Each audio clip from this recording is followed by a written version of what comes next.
This is a talk-through video that kind of summarizes all the other videos that I've done about changing these seals on the front of this Corvette. But basically, and you can determine how you want to do it. I take off this thing first every time, and then after I take that off, I come over here and I take my alternator off, okay, and my belt off, and I take the throttle body off. You can mark the wires if you want. I take a picture of them or even a video and point at them, say this one goes here, this one goes here, this one goes here. But you know, you got to take all of these little coolant hoses off and everything, make sure they're all off. But that'll be pretty obvious. And then once I do that and get those things off, then you take the water pump off. So then the water pump comes off. You can see there's the alternator, there's the belt, there's the water pump. And then after you do that, you get up underneath here, and I'll show you guys again.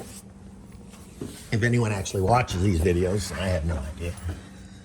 But you see these bolts right here on this cross member. I've taken this cross member off 1,000 times.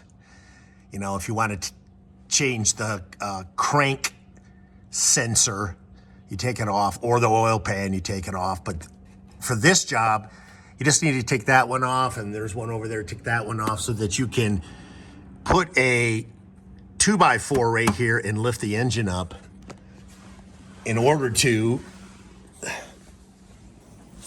old man getting up, take that pulley off with the 3 bolts with the whole back tool that I made that looks like this. It looks like crap, but it works, and it goes into these grooves here, and I hold back the 16mm bolts to take those off, and then you can pull that right out. Then you can lower it back down in order to pull that pulley off, not that pulley, I'm sorry, that hub off, and replace all 3 seals.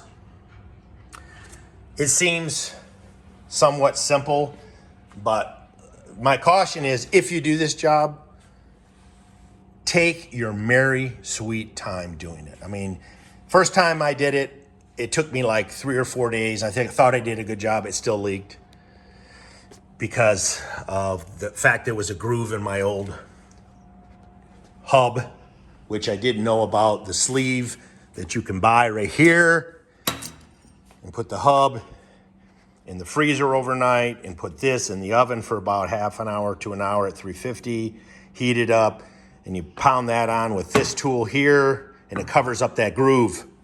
Because that groove is not from the factory. That groove is a worn groove that comes from the actual seal itself. There's the seal kit that I've bought, like 50 of these. That seal actually wears a groove in the hub over time. And you pull it off by going through that little archway there. After you lower it back down from the jack, 16mm bolt, and it's on there with 100 foot-pounds of torque. That's what it's supposed to be. And you get it moving out. I usually pull it all the way off, then I put it back in about 6 turns, then I put my hub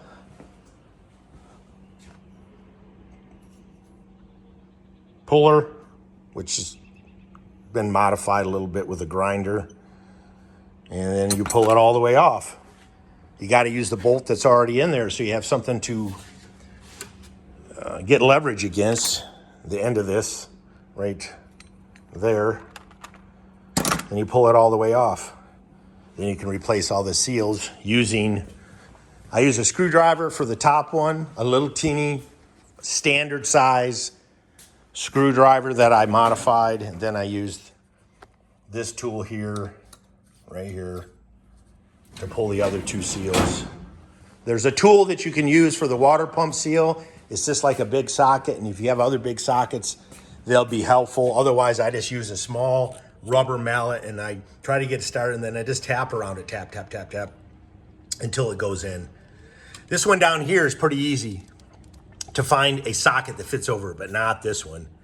So that one there, I just tap around there, take a picture of it before you take it off so you kind of know, hey, what does it need to look like when I'm all done? Then I'm gonna put actual RTV. This time I'm gonna put red Permatex RTV on this all the way around inside of this. And then I'm gonna put this back on. It can only go on one way. See, there's a key here, and that's the one right there that goes in this thing here. I don't know if you're gonna be able to see it or not, but you see that little thing right there? That's the one. It only goes on one way. So if it doesn't go in there flush, you know you got it in the wrong one. And that goes in this one right here. These two are alike, that one is different. So I'm gonna put RTV in there. Again, I actually bought the tool for this one this time, even though I probably didn't need to do it. Could use the socket, but I bought the tool. It's just, all it is a socket. It's probably a waste of $9. Then in this little groove here, I'm gonna put a little bit of red RTV this time too, because that's the one that was leaking this time. And I was gonna show you guys the tool that I made, but who knows where that got to. Oh, here it is. This is the tool I used. I used my grinder and I created this, can you see it? I ground the edge of it off on one of my old screwdrivers so that it would, and I pounded it right down into the top of the seal. It doesn't, you're gonna throw that seal away anyways, as long as you don't hit the back side of this, you're okay. So, and then it just comes right off there. Be very careful, you don't wanna damage any of this, and make sure that this here, which I honestly, I don't want to tell you guys wrong, but I think that's how this goes, like this. I don't think it goes like that. I don't, you know, see there's a groove in it, so I'm just like, I need to look at that. So just pay attention when you take yours off. I think it goes like this, but I might be wrong, and it might actually go like this. So I had to look at that before I put it back together.